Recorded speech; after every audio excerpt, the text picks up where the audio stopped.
ರೈತರ ಸಂಕಷ್ಟಕ್ಕೆ ಸ್ಪಂದನೆ ಮಾಡಬೇಕಾಗಿರುವಂಥ ಮಹತ್ತರ ಜವಾಬ್ದಾರಿ ಇವತ್ತು ರಾಜ್ಯ ಸರ್ಕಾರಕ್ಕೆ.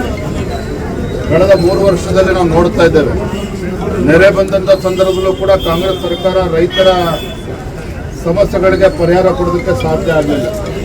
ಹೊರ ಬಂದಾಗಲೂ ಕೂಡ ಕಾಂಗ್ರೆಸ್ ಸರ್ಕಾರ ಯಾವತ್ತೂ ಕೂಡ ಪರಿಹಾರನ ಕೊಡಲಿಲ್ಲ. ಕೇಂದ್ರ ಸರ್ಕಾರವನ್ನು ದೂರುವಂಥದ್ದು ಬಿಟ್ಟರೆ ಇನ್ನೇನೂ ಕೂಡ ಅವ್ರು ಮಾಡೋದಕ್ಕೆ ಸಾಧ್ಯ ಆಗ್ತಿಲ್ಲ. ನಿನ್ನೆ ಮುಖ್ಯಮಂತ್ರಿಗಳ ಹೇಳಿಕೆಯನ್ನು ಕೂಡ ನಾವು ಗಮನಿಸಿದ್ದೇವೆ. ಕೇವಲ ಮೊಸಳೆ ಕಣ್ಣೀರನ್ನು ಹಾಕ್ತಾ ಇದ್ದಾರೋ, ಪ್ರಾಮಾಣಿಕವಾಗಿ ರೈತರ ಸಂಕಟಕ್ಕೆ ಸ್ಪಂದನೆ ಮಾಡ್ತಾರೋ ಬರೋದ್ರಿಂದ ನಾವು ಕೂಡ ನೋಡ್ತೇವೆ. ಸದನದಲ್ಲಿ ಕೂಡ ಚರ್ಚೆ ಮಾಡ್ತೇವೆ. ರೈತರ ಸಂಕಷ್ಟಕ್ಕೆ ಸ್ಪಂದನೆ ಮಾಡಬೇಕಾಗಿರುವಂಥ ಮಹತ್ತರ ಜವಾಬ್ದಾರಿ ಇವತ್ತು ರಾಜ್ಯ ಸರ್ಕಾರಕ್ಕೆ. ಕಳೆದ 3 ವರ್ಷದಲ್ಲಿ ನಾವು ನೋಡ್ತಾ ಇದ್ದೇವೆ, ನೆರೆ ಬಂದಂಥ ಸಂದರ್ಭದಲ್ಲೂ ಕೂಡ ಕಾಂಗ್ರೆಸ್ ಸರ್ಕಾರ ರೈತರ ಸಮಸ್ಯೆಗಳಿಗೆ ಪರಿಹಾರ ಕೊಡೋದಕ್ಕೆ ಸಾಧ್ಯ ಆಗಲಿಲ್ಲ. ಹೊರ ಬಂದಾಗಲೂ ಕೂಡ ಕಾಂಗ್ರೆಸ್ ಸರ್ಕಾರ ಯಾವತ್ತೂ ಕೂಡ ಪರಿಹಾರನ ಕೊಡಲಿಲ್ಲ.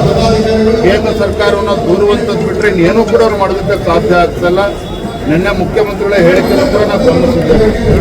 ಕೇವಲ ಮೊಸಳೆ ಕಣ್ಣೀರನ್ನು ಹಾಕ್ತಾ ಇದ್ದಾರೋ, ಪ್ರಾಮಾಣಿಕವಾಗಿ ರೈತರ ಸಂಕಟಕ್ಕೆ ಸ್ಪಂದನೆ ಮಾಡ್ತಾರೋ ಬರೋದ್ರಿಂದ ನಾವು ಕೂಡ ನೋಡ್ತೇವೆ. ಸದನದಲ್ಲಿ ಕೂಡ ಚರ್ಚೆ ಮಾಡ್ತೇವೆ.